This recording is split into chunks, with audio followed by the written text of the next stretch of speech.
This is Gravity, It's a Sure Thing. Thanks for tuning in. You're welcomed by myself, Shalom, and Chantel. so, as was stated in the last video, today we're going to talk about the evidences for God and why God has to exist and why it is imperative that creation was imposed by a God. In a later video, we want to talk about which God this is that we're subscribing to and talking about. But first, we've got to understand when we talk about creation and how things came about to be, what are the different beliefs out there? Well, it's either you believe that there is a God that created the world and all that there is, and this comes in many different forms, such as a Christian, a Muslim, even the Sikh.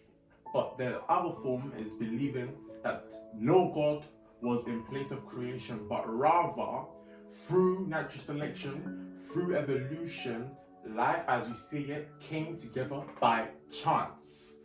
It's crazy. By chance, can you believe it? So today we'll be giving to you and pointing out evidences to prove that our God had to be within the processes of creation to see life through to how we see it today. So to talk about our argument, we're going to give you 4 points of arguments. The first being the universe, second being symbiotic relationships, third being the laws, and lastly being morals. So to kick it off, Chantel's going to give us the first point. Let's go. So first is the universe. Now the universe is so complex. The mere complexity of it shouts out for a designer, for a creator. It is uniquely fine-tuned and created that it couldn't have happened by mere chance. There has to be something that was outside of our universe that have created it. An example of this is the moon. The moon stabilizes the Earth's axis. If it were not for the moon, the Earth would move from side to side at a 90-degree angle.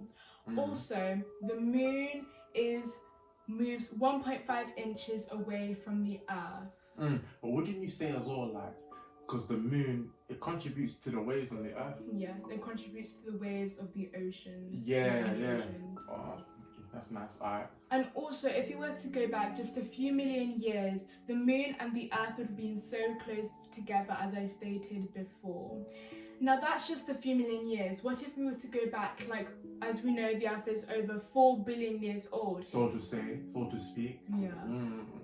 Can't really measure that. Yeah, that's true. But what would happen to the Earth if we were to go back at such a large span of time? Now this proves that this cannot be of accident, this cannot be of made up of cells, and the universe had to be uniquely created by a designer for it to be able to work in that unique type of way. So what you're basically saying is that the moon is moving away from the Earth at a rate of 1.4 inches per year. 5 inches actually. Yeah, 1.5 inches per year. So what does that mean? That means if we go further back in time, that means just mathematically that the moon would have been closer.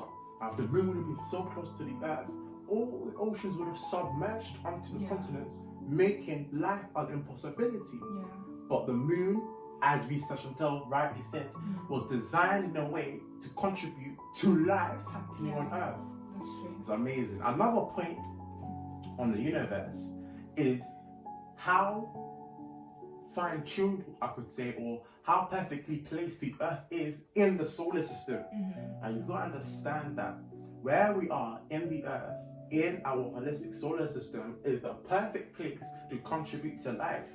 If we were too close, it would have been too hot, would have been too close to the sun, meaning that everything would have just burnt up, would have been a bit like the Mars. You know about Mars? It's the red planet.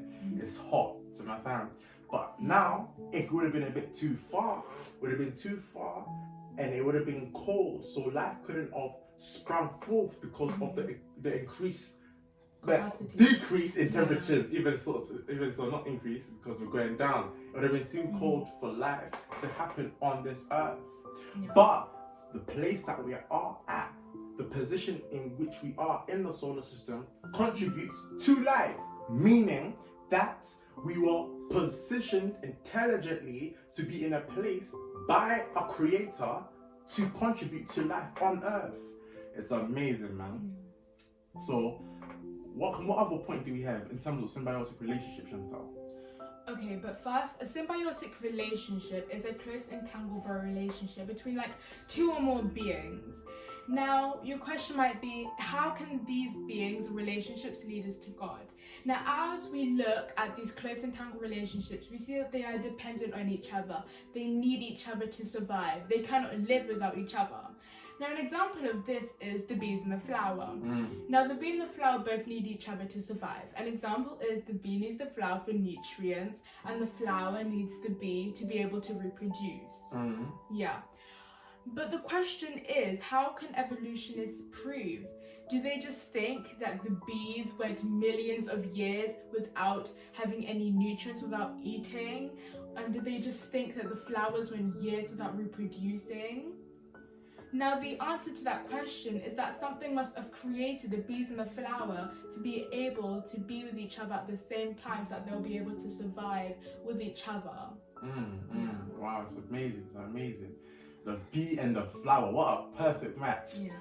Another point to symbiotic relationships is the bacteria found in every individual on planet Earth. It is the bacteria within your large intestines. Now, when you digest food, the food goes through your digestive systems, finds its way down your esophagus, goes down into your stomach, into your small intestines, and into your large intestines, just to say layman. Now, when it gets to the large intestines, you have specialized bacteria that are used to break down your food further into all the nutrients that the body can now absorb and use into the body. And the question is, for this to happen and for a human being to successfully eat and digest food, they have to come together simultaneously. Now the question is, what evolved first? The bacteria eating organisms, bacteria food eating organisms, I should say, or the large intestines? Now evolutionists will have a hard time answering this question, because they needed to come together at the same time, as you rightly said in the beginning of the introduction. So it only leaves us to say that they were created at the same time for them to work together simultaneously. So our only conclusion is that there is a creator. So let's talk about the laws now. Go on, hit us with one. Wow, so that means that in order to be able to digest food, we have to have those specialized bacteria. But next, we need to do biology first. But another example of the revelation to prove God's existence is the eye. Now, the eye is so complex that even scientists still can't understand it. The eye does over 100,000 tasks each individual day. It has a sharp aim, it can see 3D objects, change from light to dark, and also can see different types of colors. Also, the eye being one of the most important organisms in our body, it also has its own organs. Oh, thank you. Being one of the most important organs, also has its own built-in cleaning system. Now, how could this have happened? Could the eye have just magically evolved into where it is right now? No. This proves that there has to be a designer that has to have created the eye to be the way it is now. It could not have just evolved. Wow. It's still crazy to think that with our eyes, how can we move about now? Think about the complexity as well. How did it just come all together in the mumbo jumbo by chance? I can't imagine without all the stuff I have, like all the ways I can use my eyes. I can't imagine not being without that. Imagine the complexity. Now another more, how can I say, going now deeper and going now even further down from the eye is the genetic code. Now we call this the DNA. Now within every organism, there are what we call cells. Now within every cell, we have the nucleus. Now within every nucleus, we have what we call the DNA. Now the DNA is what I like to call the headquarters of all life. All information that is used to make up, build up, preserve, maintain, and repair is found in the information of the DNA. Just like a computer code would use binary digits, Yeah. 0, 1, on and off. Yeah. The DNA has its own language that is used to determine an individual's eye color, their height, the shape of their nose, and even the complexity of the complexion of their skin. Sorry about that. Fine. So the question is, if information, let's say like in a book, is used with intent to bring a purpose for an intended goal, now the DNA is just like that. Information is not just a mumbo jumbo of chemicals, but rather organized chemicals that are being put together for a specific task. Now the question is, who put together all this information? Who compiled, organized, put in order the information that is found in the DNA? It couldn't just happen by chance. Surely, if you throw a jigsaw puzzle in the air, it doesn't just magically come together. Yeah. Like a dictionary, it's not just a throwing of the alphabet, but rather someone who was intelligent came and put the words that were found or are found in, let's say, English, put it together. He didn't just throw the alphabet onto a piece of paper and hope for the best. So my point is, all information, organized information, have to come from an organizer external to the information that he has put or we find. So it just shows that there has to be a God in all of this. Yeah. So how about the laws? I know you've got something hefty for us. Go on. Okay, so as Shanam just said, we're going to do the laws of nature. Now, an example that I'm going to be talking about is the first law of thermodynamics. Now, this states that energy can neither be created nor can it be destroyed. It can only change its form, whether it be from like a shape to another object. But the main question is, why does it exist? I mean, if it can't be created, why does it exist? Or how does it exist? Now, the answer or the conclusion that we have come to, or the answer to that question, is that something that is outside of us, outside of our universe, must have created it to be able for it to work the way it does. Yeah. Energy can't be created or destroyed. We all know that. You don't have to be a rocket engineer to understand that. Energy is always traveling. So how did it all begin? It's a question that we all must ask ourselves. There had to be an originator to all of this. But the one I want to talk about today is gravity and the precise numbers that make up the universe.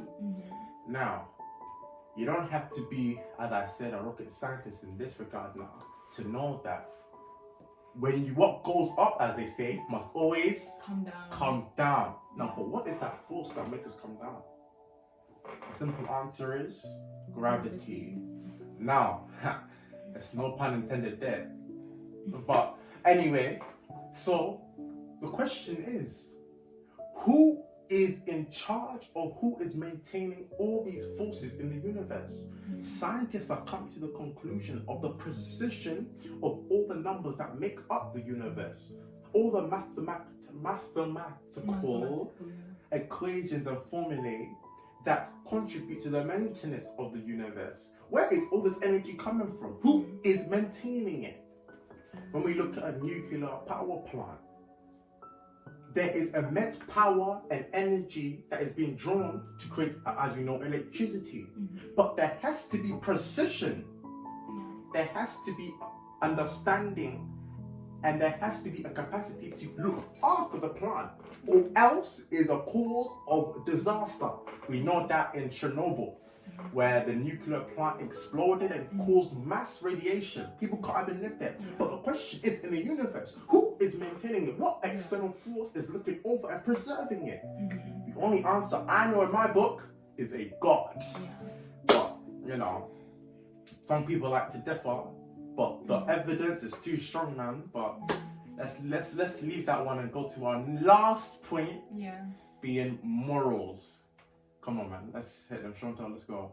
Okay, so every single person has an inner knowledge or sense within them where they can differentiate between good and evil. They know to avoid evil and to do good. They know what they should and what they shouldn't do. But the question is, why does everyone want justice? Like when they see something wrong, why do they want them to get punishment or them to get what they deserve, or karma, as some people would say?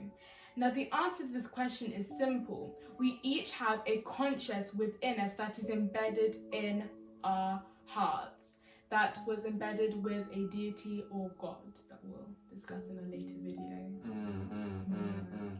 Yeah, it's crazy. Like,